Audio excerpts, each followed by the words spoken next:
Okay, I'm willing to bet you've seen this packet before. For so many of us, it's a quick lunch, a late night study snack, just pure comfort food. But behind this super simple meal is actually one of the largest, most complex food operations on the entire planet. So today, we're going to pull back that iconic wrapper and take a look at the massive, unseen journey of your instant noodles.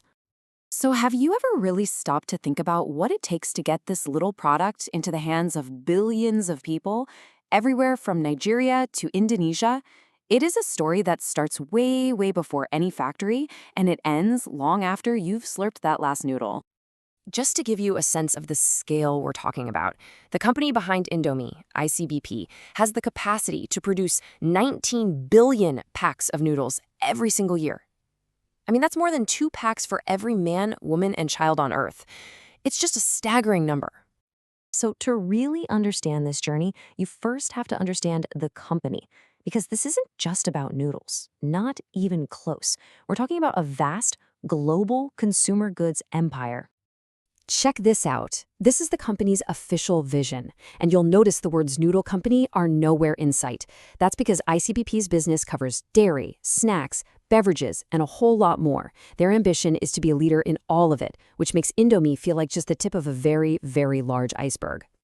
All right, so where does a 19 billion noodle journey even begin? You might think it's in some giant gleaming factory, but you'd be wrong. It starts much earlier, out in the fields. This is the agricultural backbone of the whole operation. ICB reports that it works directly with over 7,000 local farmers. And according to them, they get 100% of their fresh chilies, cassava, and coconut sugar from these partners. They even provide things like seed loans and guarantee a purchase price. It's a model of what they call socioeconomic inclusion, and it's woven right into the fabric of their supply chain. Now, this whole approach is formalized in a program they call Good Agricultural Practices, or GAP. Sounds a bit corporate, I know, but what it boils down to is knowledge sharing. The company provides training on everything from efficient watering and pest control to adapting to climate change, all with the stated goal of helping their partner farmers improve the quality and the quantity of their harvests. So once the ingredients are harvested, we make the jump from the farm and head inside the factory. This is the innovation engine, where high technology meets mind-boggling mass production. You see, when you're operating at this kind of scale, efficiency is everything. And ICBP says its key to success is a concept at the cutting edge of modern manufacturing, Industry 4.0. So what on earth is Industry 4.0? Well, simply put, it's about making factories smart by using automation and data. For example, ICBP says it uses these technologies in its dairy division to trace every bit of milk back to its source and to make their workflows incredibly efficient. This is how they maintain quality control when you're making millions of items a day. Now, of course, an operation this massive has a pretty significant environmental footprint. Let's look at the data. This chart shows the company's total greenhouse gas emissions from energy. What's interesting is that the numbers show that even as the business was growing, their total emissions stayed relatively flat between 2018 and 2022. But this next part tells an even more interesting story. This chart shows emissions intensity, which is basically the amount of carbon it takes to produce 1 ton of product. And here, you can see a clear downward trend. So what does that suggest? Well, it suggests that they're getting more efficient. Even as overall production grows, the energy and emissions needed for each individual item are actually going down. Okay, so we've journeyed from the farm to the factory, but we are not done yet. Next up is the part that every single one of us touches, and it's one of the biggest environmental challenges we face today, the packaging. And to get a sense of just how big this challenge is, in a single year, ICBP reports that it managed over 11,500 tons of plastic waste just from its production process. That is a mountain of plastic. So, what's their plan?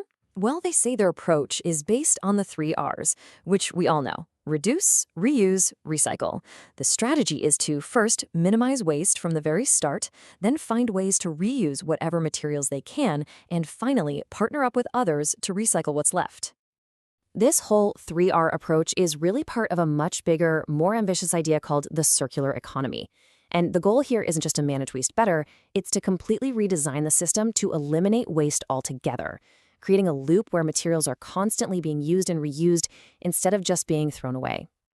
In the real world, this translates into programs like community waste banks, a green warm-indo program to collect packaging from noodle stalls, and partnerships for public recycling drop boxes. Their work even expands into things like mangrove conservation, which is a really powerful, natural way to absorb carbon. And that brings us to the final, crucial piece of the puzzle, responsibility. What's the impact of the product on the people who eat it and on the communities where the company operates? Well, the company's official commitments are pretty extensive. They state that all their products are halal certified, backed by over 700 internal auditors. Every single one of their factories is certified to international food safety standards. Plus, they report that they're actively working to reduce sugar, salt, and fat, while also launching new products that meet the government's healthier choice criteria. And these efforts are designed to have a real human impact. This quote, for example, is from an 18-year-old named Ajiana Isna, who attended one of the company's nutrition seminars. She said the knowledge she gained was crucial and that it would be important for her if she becomes a mother one day. For her, it was the first time she'd even learned about concepts like childhood stunting. Beyond the consumer, the company also runs these big community impact programs. They leverage their massive distribution network for disaster relief, they run public health campaigns, and they offer training to small business owners and those famous Indomie food stall entrepreneurs. So, to quickly recap this whole unseen journey, first, behind every single pack of noodles is a vast, interconnected network of people, farms, and technology.